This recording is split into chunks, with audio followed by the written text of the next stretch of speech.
27-year-old Canada Rinaldi was celebrating her bachelorette weekend in Dallas, Texas, with friends in March when a complete stranger attacked her during the early morning hours. She had traveled to the area from Oklahoma with friends about a month before her planned wedding. The group had just left the nightclub and was crossing the street to wait for an Uber when a man assaulted Rinaldi seemingly out of nowhere. According to Rinaldi's aunt, Kelly Peralta, who witnessed the incident, the assailant punched Rinaldi from behind, taking her to the ground. Peralta told NBC News that when she tried to intervene, the attacker gave her a black eye. Between the ambulance ride and hospital treatment, Rinaldi incurred more than $10,000 in unexpected medical expenses. She suffered a concussion, a broken nose, several broken teeth, and needed 8 stitches to her face. 5 days after the attack, police announced the arrest of 27-year-old Trevon Woodards, who was identified as the suspect with help from the public. He's currently being detained at the Dallas County Jail on suspicion of aggravated assault causing serious bodily injury in lieu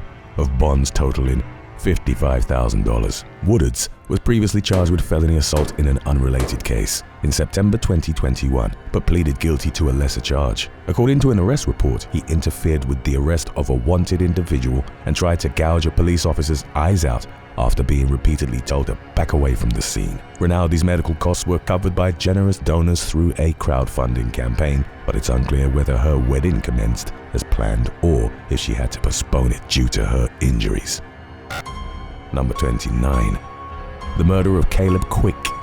Shortly before 9 p.m. on Wednesday, April 23rd, 911 dispatchers were inundated with emergency calls about a shooting outside a McDonald's restaurant in Clovis, California. Responding officers found 18-year-old Caleb Quick suffering from at least one gunshot wound in the parking lot, by which point the shooter had slipped away from the scene. He was rushed to the hospital where he succumbed to his injuries. The masked suspect was seen leaving the area dressed in all black and while carrying a gun. In early May, authorities announced that a white Tesla Model 3 may have been connected to the crime. The car was towed during the execution of a search warrant, but no arrests were made until nearly a week later. On May 11th, a law enforcement spokesperson announced charges against 2 teenage suspects, including a male who is accused of pulling the trigger and a female who allegedly drove the getaway car. The 2 unnamed suspects were reportedly in a dating relationship and knew Quick, but authorities have not gone into detail about the circumstances surrounding the killing. Both defendants surrendered with their attorneys after learning that police were close to making arrests and are currently being held at a juvenile detention center on 1 count of murder each. Number 28. Chester Lamar Grant.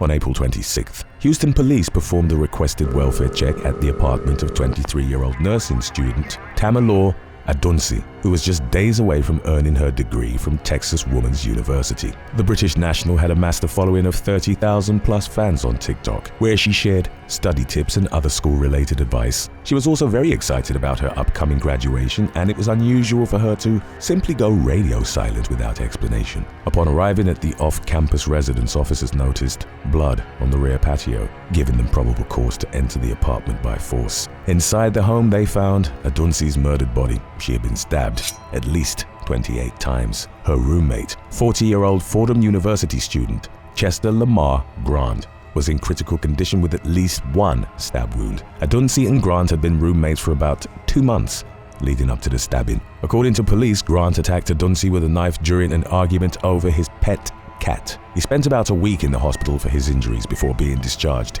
and booked into the Harris County Jail, where he's being held on a murder charge with bond set at $500,000. Police had reportedly responded to the residence several times in the past, and witnesses had seen Grant and Anthony fighting just hours before Anthony's body was found. Records obtained by ABC 13 revealed that Grant has several previous domestic violence convictions out of Washington state, as well as an arrest in 2023 for violating a protective order. The company that owns the building pairs roommates at random rather than checking for compatibility. In a statement, the landlord claimed that they ran thorough background checks on all their applicants and that nothing in the results indicated that Grant had any previous issues or a history of violence. Number 27. William Schonemann. Sheriff's deputies in Maricopa County, Arizona encountered a bizarre scene on April 28th when they found a beloved pastor murdered in his New River home. 76-year-old William Schonenmann's body reportedly appeared to be deliberately posed in his bed with his arms spread out and his hands pinned to the wall. Authorities have not disclosed his cause of death but revealed that the case was being treated as a homicide and that there were specific and unique circumstances surrounding Schonemann's death. Law enforcement sources have told various media outlets that the pastor appeared to have suffered significant injuries. No arrests have been made, and while it's unclear whether investigators have identified a suspect or a motive, authorities have reassured the public that they do not believe anyone is at risk. Number 26. The death of Christian Black. April Dabe was live streaming on TikTok on her break during the overnight shift at an Ohio nursing home on March 23rd when a man attacked and carjacked her. Later identified as 25-year-old Christian Black, the assailant sped off in Dabe's vehicle but lost control and crashed shortly before 3 o'clock in the morning. He fled the scene on foot, then swam across a pond and entered a Walmart parking lot where Montgomery County deputies caught up with him and took him into custody. The following day, Black reportedly began punching and banging his head against his jail cell door. Initially acting out of a duty to prevent Black from hurting himself, multiple corrections officers entered the cell. Surveillance footage shows the officers bringing Black out of the cell and pinning him to the floor, where they handcuffed him behind his back and then placed him in a restraint chair. The officers struggled to remove Black's handcuffs so they could place his arms in the chair's restraints. In doing so, they placed considerable pressure on his midsection. By the time they got Black's arms in the restraints, he had gone limp. Jail employees performed CPR before taking him to the hospital, where he died 2 days later. Black's death was ruled a homicide by way of mechanical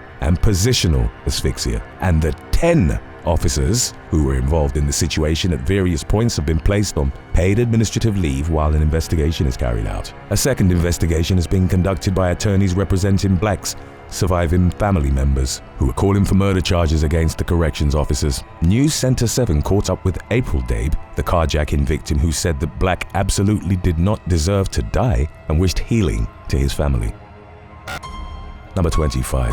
Marvin Atkins and Anne Marie Clayton.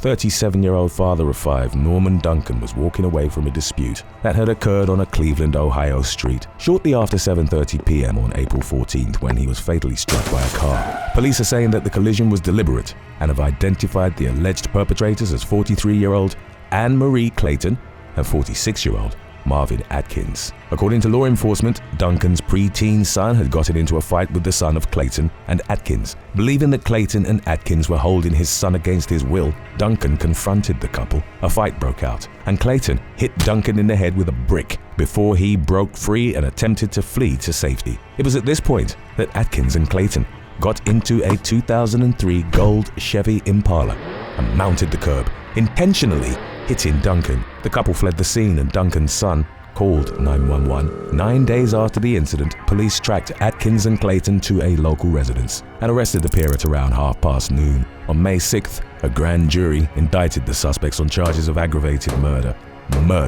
felonious assault and attempted murder. According to the most recent available updates, both defendants were being held at the Cuyahoga County Jail, although it's unclear whether they remain in custody. Number 24. David Barber. 72-year-old Jessie Kirk was reported missing in Titusville, Florida, at around 9 o'clock a.m. on March 4th after she failed to show for her regular morning walk with a friend. Police paid a visit to Kirk's home where they discovered that her Lincoln Navigator was missing from the garage. Officers also noticed a strong odor of bleach. After learning that Kirk's SUV had been seen coming and going from a nearby residence, her family set out on their own search for the missing woman. At the address where her vehicle had been last seen, they noticed the car belonging to Kirk's niece's ex-boyfriend, 35-year-old David Barber. While staking out the scene later that day, Titusville police spotted Barber returning to his apartment with burn injuries, singed hair, and foliage clinging to his pants. He also had bruises, cuts, and scratches. According to an arrest affidavit, Barber became evasive as soon as he saw the police and refused to answer questions when confronted by officers. In the meantime, the Orange County Sheriff's Department notified the police of a burned-out Lincoln Navigator that had been found in the woods. It was identified as Kirk's vehicle, and a witness described seeing a man matching Barber's description near the scene. Shortly before 3 p.m. that same day, Kirk's charred remains were found along a dirt road in Brevard County.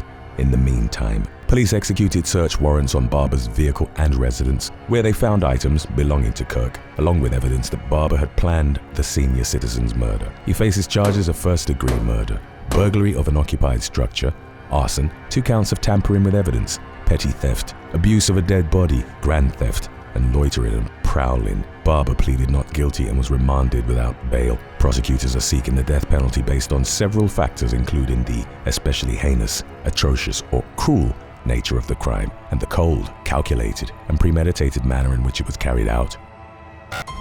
Number 23. Eddie Jordan Jr. 19-year-old Eddie Jordan Jr. is a suspect in 2 homicides that occurred in Alabama earlier this year. He and another 19-year-old man, Javaris Russell Jr., were accused of killing the first victim, 36-year-old Buford Troman Pete White, in the city of Tarrant on January 22nd. 2 weeks later, 22-year-old Demarius Antoine Cherry was killed in a gunfight in Birmingham by 2 suspects who were later identified as Jordan and 18-year-old Rahman Lewis. Jordan remained at large until April 23rd, when he was apprehended by U.S. Marshals during a foot chase. Several hours later, he was taken to a hospital due to a possible injury sustained during the pursuit. He bolted while undergoing an X-ray just before 10 p.m. and managed to evade the immediate manhunt that ensued. Nearly 2 weeks later, members of a multi-agency fugitive task force team tracked Jordan to a family property in his hometown of Utah. While conducting surveillance on the address, they spotted Jordan leaving the residence in a vehicle and attempted a traffic stop. Jordan fled from the car on foot and was captured after a brief foot chase. Inside the vehicle, police found 2 handguns, including a pistol equipped with a machine gun conversion device, also known as a Glock switch, and another gun that had been reported stolen.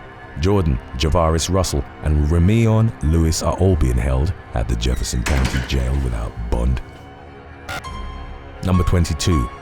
Seleste Bomberry. At 3:30 a.m. on Sunday, March 23rd, police responded to a call about a possible assault with a weapon at a residence in Niagara Falls, New York. Upon arriving at the scene, officers found 48-year-old Jenny Blackwell Coombs lying unresponsive on the floor with stab wounds. She was declared dead at the scene despite emergency responders' best efforts to revive her. Also at the scene was the victim's 29-year-old daughter, Seleste Bomberry. According to witnesses, an argument between Bomberry and Blackwell Coombs had escalated into physical violence. The nature of the disagreement that led to the stabbing is unclear. Bomberry was arrested on suspicion of second-degree murder after being implicated by witnesses and speaking with investigators herself. During her arraignment in early May, she pleaded not guilty to the charge. She remains held without bond at the Niagara County Jail while she awaits a preliminary hearing. Number 21. Love Triangle Double Murder. Shortly after midnight on Thursday, May 1st, police responded to an incident at an apartment in Columbus, Ohio, where they found 3 young people dead with bullet wounds. The deceased individuals were identified as 19-year-old Aiden David, 21-year-old Gian Viaz, and 23-year-old Michael Hughes. Viaz and Hughes were married but separated, and Viaz and David had started dating during the separation. Based on the evidence at the scene, investigators surmised that Hughes had forced his way into the apartment and killed Viaz and David. This theory is supported by his recent conviction on a misdemeanor domestic violence charge. On March 10th, less than 2 months before the killings, Hughes had pleaded guilty to the charge in exchange for a misdemeanor assault charge being dropped. The case stemmed from an incident that had occurred on January 7th, when police responded to an incident at the home that Hughes and Viaz were sharing at the time. Viaz told officers that Hughes had entered the bedroom while she was sleeping and started an argument. The fight turned physical, and Viaz accused Hughes of punching her in the face during a scuffle on the floor, leaving her with a black eye. Viaz declined to speak with a domestic violence advocate after the incident. Following the discovery of the 3 bodies, authorities urged domestic violence victims to seek help from an organization that can help keep their location hidden from the aggressor. Number 20. The killing of Abdul Rahman Waziri. Before fleeing his home country of Afghanistan, 31-year-old Abdul Rahman Waziri helped protect American troops from explosives as a member of the National Mine Reduction Group. He was a member of the unit for 7 years before relocating to the United States amid the impending Taliban takeover in 2021. But the safety he sought in America was ripped away from him in late April of this year when he was killed during a dispute with a stranger over a parking spot in Houston, Texas. The incident occurred outside Waziri's apartment building shortly after 9:00 p.m. when police were called to the scene regarding a shooting in progress. When officers arrived, the man admitted to shooting Waziri and claimed he had acted in self-defense. He was released after giving a statement, even though witnesses reported seeing the man vandalizing Waziri's vehicle before an argument broke out between the 2 men. According to an attorney, representing Waziri's surviving loved ones. The altercation had ended and Waziri was walking away when he was shot. No arrests have been made in the case. Number 19. Anthony Andrew Esposito Jr.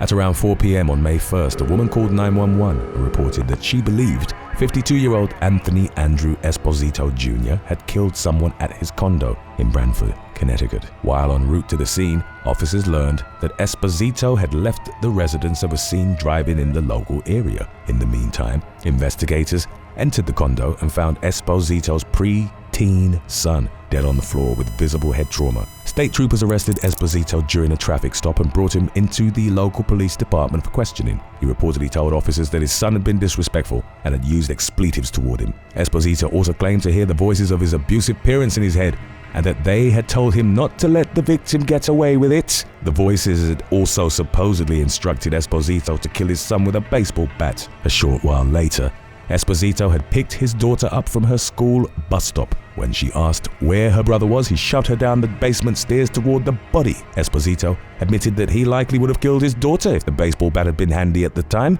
He was charged with murder and is currently being held on a $3 million bond. Number 18. Alexander Dickey. 22-year-old aspiring schoolteacher Logan Federico was in the wrong place at the wrong time when an intruder broke into the Columbia, South Carolina home where she was staying and shot her dead on May 3rd. She had traveled from Waxhaw, North Carolina, to visit with some friends at a rental home where police say 30-year-old Alexander Dickey killed her as she lay in bed, then fled the scene with some stolen credit and debit cards. According to law enforcement, Dickey had stolen car keys and a gun from a nearby home before breaking into the residence where Federico was staying. After killing the young woman, he made several purchases across Lexington County with the stolen cards before the stolen vehicle he was driving broke down. Police finally caught up with Dickey while responding to a house fire, where emergency responders extracted him from the burning home through a window. He remains in custody without bond on suspicion of murder, 2 counts of first-degree burglary, larceny, gun charges, and arson. Number 17. Tyler Chase Butler. In what was later described as a game of ding-dong ditch gone wrong, a 27-year-old Fredericksburg, Virginia homeowner named Tyler Chase Butler is facing a murder charge for fatally shooting one of 3 teenagers who rang his doorbell at 3 a.m. 18-year-old high school senior Michael Bosworth Jr. died from his injuries, while one of the other 2 victims was grazed by a bullet. Butler told police that the teens were trying to break into his home, but the surviving gunshot victim said that he and his friends had been filming a prank video for TikTok. He also told police that the trio were looking for a place to hide when Bosworth was shot. His story was corroborated by the 3rd teenager who was uninjured, and Butler was arrested. Neighbors reported hearing as many as 8 gunshots, and while they're saddened by Bosworth's death, some local residents cited the tragedy as a good example of why it's a bad idea to participate in a TikTok prank that involves going to strangers' doors. Butler is being held at the Rappahannock Regional Jail on suspicion of 2nd-degree murder, malicious wounding, and 2 counts of use of a firearm in the commission of a felony. Number 16. Mitchell Blake Reinacher. Shortly before 4 a.m. on Monday, April 21st, 911 dispatchers in Lewisville, Texas, received an emergency call about a suspected physical struggle. The caller reported hearing a lot of screaming from a local residence, where officers found longtime Denton County Commissioner and former Mayor Bobby Mitchell and her husband, Fred, suffering from stab wounds. Fred died from his injuries while 76-year-old Bobby was taken to the hospital, where she was reported to be in stable condition after undergoing emergency heart surgery. Also at the scene was one of the Mitchells' 9 grandchildren, 23-year-old Mitchell Blake Reinacher, who was found standing over Fred's body. Bobby Mitchell told police that Reinacher had forced his way into the home, told his grandparents he was going to kill them, and attacked them in their bedroom with a knife he had retrieved from the kitchen. At the scene, police found a bloody 6-inch serrated steak knife with a blade that was bent to 90 degrees. According to court documents, Reinacher had left his car door open and the headlights on, indicating a possible plan to make a quick getaway. He had recently been staying with Bobby and Fred. But without going into detail, a law enforcement spokesperson mentioned that police recognized Reinacher from previous encounters. He was arrested at the scene and is being detained in lieu of bonds, totaling $600,000 on charges of murder and aggravated assault with a deadly weapon. During his bond hearing, the judge made it clear that if he makes bail, he will be strictly banned from contacting or going near Bobby and all members of her family. Number 15. Alexander Taylor Valdez. During the early morning hours of Friday, April 18th, an anonymous 911 caller reported that they had received what appeared to be a photo of their friend's dead mother on Snapchat. They provided the dispatcher with an address in Fort Worth, Texas, where officers were greeted by a young man with blood on his face, body, and feet. Later identified as 23-year-old Alexander Taylor Valdez, he had a Bible in his hand and stated that it was an exorcism as he exited the house and sat in a chair on the front porch. When questioned about the blood that was all over him, he said, "I was doing witchcraft to kill my mom." Inside the house, officers found the bludgeoned body of 58-year-old Tessita Sason and her pet dog. Police also found a broken jewelry box with hair and blood in it, indicating that it had been used in the attack that killed Sason. Several of Valdez's friends spoke with police at the scene about the image of Sason's body that they had received on Snapchat. The photo also showed the dead dog and a lot of blood. Valdez refused to answer any further questions and requested an attorney. He was arrested for murder and is being held at the Tarrant County Jail with bond set at $750,000. While the initial discussion between officers and Valdez offered some insight into his mindset at the time of the crime, authorities have not specified a suspected motive behind Sason's murder. Number 14. Frank Liu. 28-year-old U.S. Marine Frank Liu was approaching his next military deployment when he decided to take his life in a totally different and devastating direction. On Saturday, April 12th, unable to cope with the realization that his recent relationship with his 19-year-old girlfriend was over, he tracked down the woman's new boyfriend, Neo Sakira, and shot him dead in cold blood in the Bayside neighborhood of Queens, New York. Both men lost their lives in the ill-fated encounter, which occurred right before the young woman's eyes. Responding officers arrived at the scene at around 10 o'clock p.m. and found Sakira with gunshot wounds to the chest, while Liu had suffered a gunshot wound to the head. They were both pronounced dead at a nearby hospital. Sakira had left his job early to pick up his girlfriend at her request and was killed when he arrived, according to his mother, 50-year-old Yolanda Sakira. She told the New York Post that she was informed of her son's death by Liu's mother. A Post reporter also spoke with a superintendent at Liu's apartment building who described the troubled soldier in a way that made him sound explosive and temperamental. He recalled a specific incident when Liu screamed at him for failing to help his girlfriend when she thought she had gotten locked out of his apartment when in reality she had gone to the wrong building altogether. Liu's father, 64-year-old Hugh Lee, told the Post that his son had recently discovered that his girlfriend was also dating Sakira. On top of already feeling the loss of some friends who had died while serving overseas, he had apparently decided that his pain was too much to bear. Number 13. Akinyela Sawa Taylor. At around 7:30 a.m. on Thursday, April 17th, a knife-wielding American citizen hijacked a Tropic Air flight while en route from Ranchito to San Pedro. Later identified as 49-year-old Akinyela Sawa Taylor, he demanded more fuel for the small plane, which was carrying 14 passengers, and to be taken to another country. While 3 individuals sustained knife wounds, none of the victims were killed, thanks to a quick-thinking armed passenger who shot Taylor in the chest shortly before the aircraft touched down at Philip Goldson International Airport in Ladyville. Taylor, a U.S. military veteran, had arrived in Belize 9 days earlier on a flight from Miami. He had recently been seen in Belize City, where he had identified himself as a backpacker who was in the country to sightsee. News reports would later reveal that Taylor had recently been denied entry into Mexico from Belize, which begged the question, in hindsight, of whether the country's officials had noticed any red flags about his mental state and intentions. Due to being denied entry into Mexico, Taylor was denied re-entry into Belize, but he somehow still got back into the country. Prior to the hijacking, Taylor had reportedly tried to get on a flight back to the US that he didn't have a ticket for. He had caused a scene when he was denied boarding and was kicked out of the airport due to his behavior. Speaking with Channel 5 Belize, Taylor's family members said they were stunned. His nephew said that he had seen his uncle just weeks earlier and that Taylor seemed fine, that he wasn't on any medication and didn't seem to be experiencing any post-traumatic stress symptoms. Shortly after the incident, authorities said that investigations were ongoing to determine how Taylor got back into Belize after being denied entry and how he snuck a knife onto the plane. Number 12. Dylan Lamb. On Monday, April 7th, the Monroe County Sheriff's Office in Florida responded to a report about a missing woman at the Amore Dive Resort in Key Largo. Inside one of the rooms, deputies found the brutally beaten body of 43-year-old Nadine Marie Tillman stuffed into a closet beneath a hot water heater. Further investigation revealed that a man had solicited Tillman's escorting services through a website. During one of the last text messages she sent, Tillman told a friend that she was going to meet a man for a date at the hotel.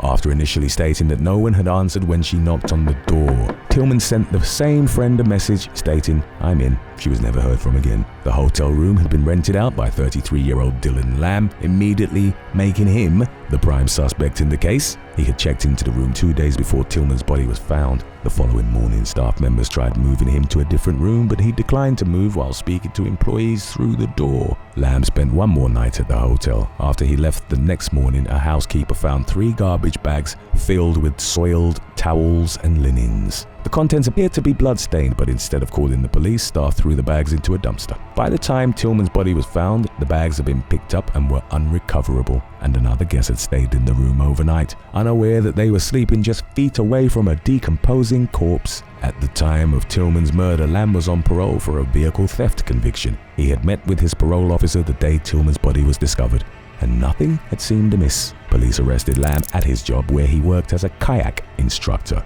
He told detectives that Tillman had tried to leave with his $200 payment without providing services as promised, leading to an argument. Lamb claimed that he hit Tillman back after she struck him several times and that she died after falling and hitting her head. But Tillman's injuries were inconsistent with Lamb's story, and he was remanded without bond on charges of murder, kidnapping, destruction of evidence, and procuring a prostitute.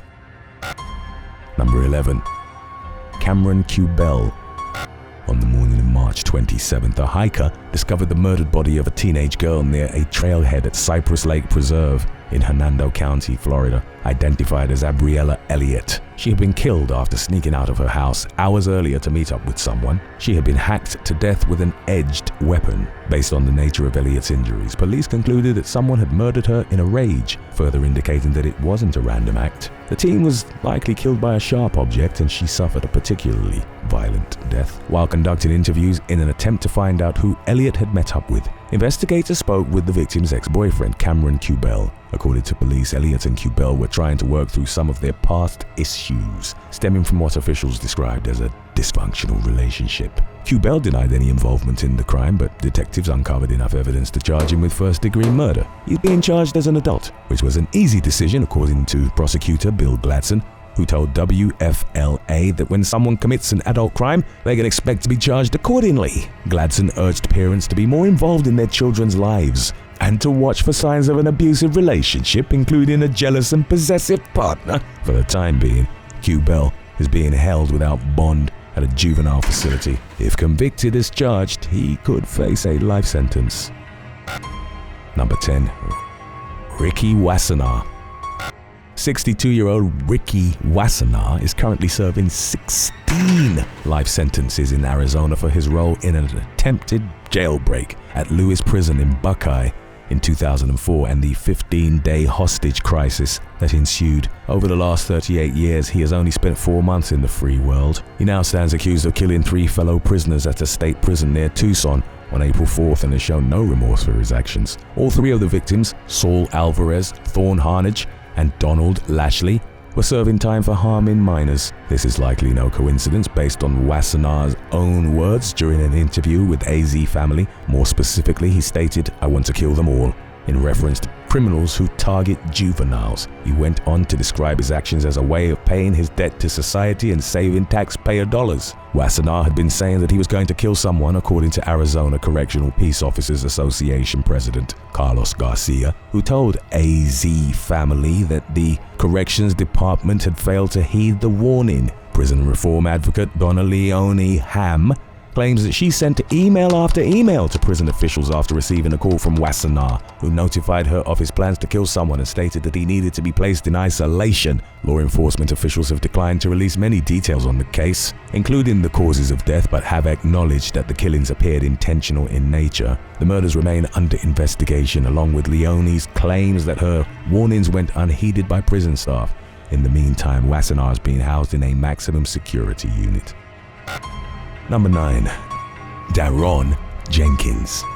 50-year-old Dana Vanessa Jenkins was thrilled to welcome her 25-year-old son, Daron, home following his release from prison in late March. She had no idea that less than a week later, she and her younger son would be murdered in cold blood, with Daron landing at the top of the suspect list. At around 5:30 p.m. on March 31st, police were called to the family's Wilson, North Carolina home, where they found the bodies of Dana and her teenage son, Darren Cox. Authorities have not specified a cause of death or a suspected motive, but a relative who lives next door to the family, Vanier Konig, told CBS 17 that the victims were stabbed to death. Konig said she saw Daron hours before the bodies were discovered. She described Jenkins as seemingly anxious, fidgety, unable to stay still, and acting like a crazy person. She also stated that she knew Jenkins was going to do something, or like he had already done something, and that his hand was cut up and bandaged. Additionally, Konig said that she knew something was wrong when she noticed that Dana's car was parked in an unusual manner. She also claimed that Jenkins had previously gotten into trouble for beating his mother, whom she described as a very sweet person who was always there for others. Jenkins was arrested and booked into the Wilson County Jail without bond on 2 first-degree murder charges. He has since been transferred to another facility, but remains in custody amid the ongoing case. Number 8. Aerion Warmsley. At just 19 years old, Aerion Warmsley's life as we know it may be over. He's facing a potential lifetime behind bars for a shooting and carjacking spree in Las Vegas, which left at least one victim dead. The ordeal began on February 17th, where a woman called 911 and accused Warmsley of threatening to kidnap her daughter, who was dating the suspect at the time. She told the dispatcher that her daughter and young granddaughter were in Warmsley's car and that she had tracked their whereabouts through her daughter's cell phone location. By the time police spoke with the distraught and visibly injured victim, she had escaped from Warmsley's car with her mother's help. She told investigators that Warmsley had beaten her and that he had repeatedly threatened her life after buying a gun. More than a month later, in late March, police received a report that Warmsley had threatened an ex-girlfriend. Officers responded to the scene and tried talking to Warmsley, who sped off in a Mercedes sedan. The following day, he became the prime suspect in the murder of 23-year-old Naonche Osborne, the son of former Senator Pat Spearman. Osborne was fatally shot at the Aliante Casino and Hotel, where Warmsley was seen speeding away in the same Mercedes he had fled from police in the previous day. He eventually lost control of the car and crashed, then proceeded to carjack at least 3 vehicles while leading police on a chase at speeds of up to 105 miles per hour. Warmsley struck at least 2 pedestrians, including a mother of 4 who was critically injured when the fleeing fugitive crashed one of the stolen cars. Following his capture, Warmsley was booked into custody on 28 felony charges, including robbery, murder with a deadly weapon, burglary while in possession of a gun, kidnapping, reckless driving, discharging a firearm into an occupied structure, and more. In early May, he was indicted on 6 federal charges, including carjacking resulted in serious bodily injury, brandishing a firearm during and in relation to a crime of violence, and carjacking. He remains held without bond. Number 7. Karmelo Anthony. In one of the most controversial cases currently hitting news headlines, a Texas high school athlete named Karmelo Anthony is accused of fatally stabbing another teen, Austin Metcalf, during a track meet at Coy Kendall Stadium in Frisco in early April. Teens from several of the area's high schools had gathered for the event, where Anthony and Metcalf reportedly got into a fight over a seat. According to a police report, Metcalf had asked Anthony to move out of his team's tent before the deadly dispute erupted. Metcalf's twin brother, Hunter, rushed to his aid but was unable to help him. The victim died in his brother's arms, and Hunter later told news outlet WFAA that neither he nor Austin had met Anthony before that day. Anthony reportedly admitted to stabbing Metcalf while being placed under arrest, but claimed he had acted in self-defense. He's facing a first-degree murder charge and was released in mid-April after the judge overseeing the case reduced his bond from $1 million to $250,000. Under the conditions of his bond, Anthony is required to wear an ankle monitor and is on house arrest. He can only leave with permission from the court and must be supervised by an adult at all times. Metcalf's father has made news headlines several times for his outspoken stance on the case, while at the same time, Anthony has received a large amount of press coverage for his strong following of supporters who believe in his innocence. In late April, Jeff Metcalf condemned a group called Protect White Americans, who held a rally in his son's honor, calling them race baiters who don't care about his son and want to push their own agenda. At around the same time, he crashed a news conference held by the Anthony family and was escorted out by police. Speaking through their representative, the Anthony family reported that they've been harassed and receiving threats, while reminding the public that these types of attacks are undeserved regardless of how someone feels about their son or the case in general. Number 6. Danielle Baxter. Shortly before 7 a.m. on Wednesday, March 19th, police visited a home in Philadelphia's Andorra neighborhood in response to a report about a person screaming. Upon arriving at the residence, officers found the body of 38-year-old Scepter engineer Jordan Baxter. Between two cars, he had been shot in the back of the head and covered with a sheet, with the murder weapon resting on his chest. Based on blood evidence, investigators believe he was killed in the home and then dragged outside. The following day, police arrested Jordan's wife, 39-year-old Danielle Baxter, on suspicion of murder and abuse of a corpse. While her alleged motive remains unclear, news reports reported that she had made cryptic social media posts in the days leading up to Jordan's death. In one post, she wrote about women supposedly plotting on her marriage. A neighbor told Fox 29 that the Baxters were separated and that Jordan was not living at the home when he was killed, further adding to investigators' suspicions regarding Danielle's involvement in the crime. Speaking with ABC6, one neighbor said she was shocked by news of the murder. She described the Baxters and their 3 children as very friendly people who regularly said hello in passing. Another local resident was surprised that she didn't hear any gunshots, given the close proximity of her residence to the Baxters' home. Danielle was denied bond following her arrest and remains in custody. Number 5. Gerhardt Konig. 36-year-old Aerion Konig knew something was off when her husband, prominent anesthesiologist Gerhardt Konig, asked her to take a selfie with him along a steep hiking trail on the Hawaiian island of Oahu. She later said that 46-year-old Gerhardt was standing extremely close to the trail's edge and that it made her feel uncomfortable. According to Aerion, Gerhardt attacked her when she refused to take the photo with him. An arrest report states that Gerhardt shoved his wife into some bushes, struck her in the head repeatedly with a rock, and smashed her face into the ground while she screamed for help. Aerion also claimed that she had seen Konig preparing to inject her with 2 syringes filled with an unknown substance, but that she had managed to take them away. Overhearing Ariel's screams, nearby hikers rushed to her aid and dialed 911, later telling police that Gerhardt was on top of the victim when they first got to the scene. Aerion was rushed to the hospital in serious but stable condition, and Konig is currently in jail on an attempted second-degree murder charge, with bail set at $5 million. During a court hearing for a restraining order, Aerion said that Gerhardt had abused her for months leading up to the attack. The mistreatment reportedly began after Gerhardt began suspecting his wife of having an affair. According to Aerion, he became extremely possessive and controlling, monitoring all her communications. She has since filed for divorce, and Gerhardt remains in custody as he awaits his next court hearing. Number 4. Rodney Hinton Jr. Less than 24 hours after his teenage son was shot dead by a Cincinnati police officer, an Ohio father was arrested for fatally mowing down a Hamilton County deputy with his car. The tragic series of events began on May 1st, when 18-year-old Ryan Hinton and 3 other individuals were found sitting in a parked car that had been reported stolen. All 4 suspects attempted to flee on foot, and the officer who fatally shot Ryan later claimed that he had pointed a gun at law enforcement while running from the scene. The following morning, Ryan's father, 38-year-old Rodney Hinton Jr., and other family members went down to the police station to view body cam footage of the incident. Rodney was too overcome with emotion to watch the entire video and left before it was over. Later that day, less than 24 hours after Ryan was shot, Rodney ran over retired Hamilton County Deputy Larry Henderson, who was directing traffic during the University of Cincinnati's commencement ceremonies that week. According to investigators, there was no evidence that Rodney tried to stop or even slow down before striking Henderson and then hitting a utility pole. Henderson died from his injuries at a nearby hospital, and Rodney was booked into the Claremont County Jail, where he remains held without bond on an aggravated murder charge. Assistant prosecutor Ryan Nelson accused Rodney of deliberately striking Henderson in a calculated and premeditated fashion. Hinton's defense attorney, on the other hand, blamed the incident on a mental health issue and stated his intention to seek a court-ordered competency evaluation. In the meantime, a grand jury will be tasked with determining whether Rodney will face additional charges. Number 3. Vanier Jones.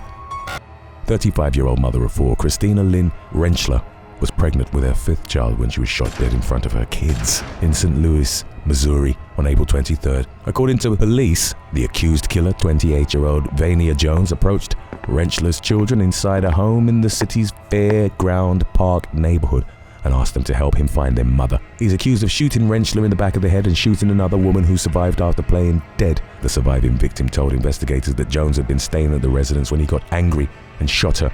Although it's unclear why he got mad, he was on parole for assault at the time of the incident and is being held without bond on 2 counts of first-degree murder, 8 counts of armed criminal action, first-degree assault, and 5 counts of child endangerment. Number 2. Demarion Butler. 21-year-old Isaiah Barbie Jr. of Sylvania, Georgia, was fatally shot in broad daylight early April of 2025. His body was discovered in the middle of the road just before 1 p.m., sparking a manhunt for the alleged killer, 19-year-old Demarion Butler.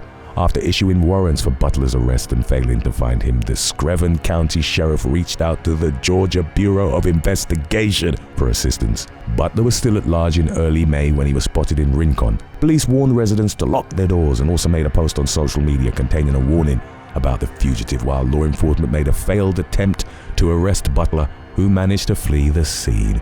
He was captured shortly thereafter and remains in custody on suspicion of murder. Number 1.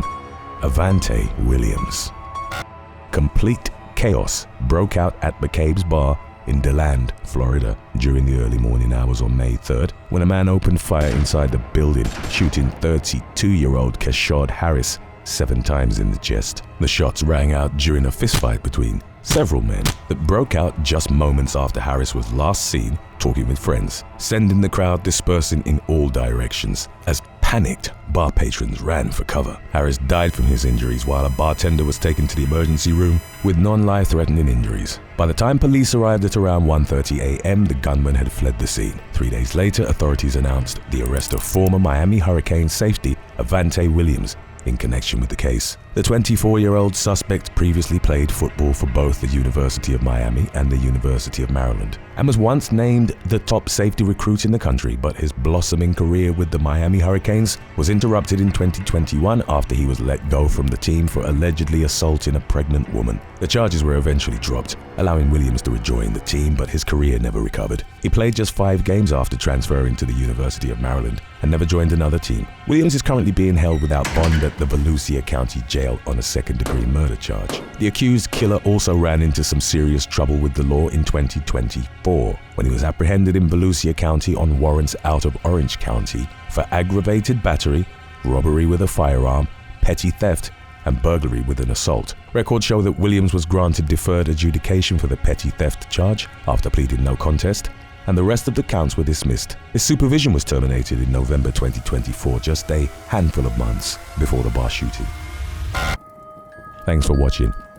Let's end on a high note. Tell us in the comments section below what's been the best thing that's happened to you so far in 2025.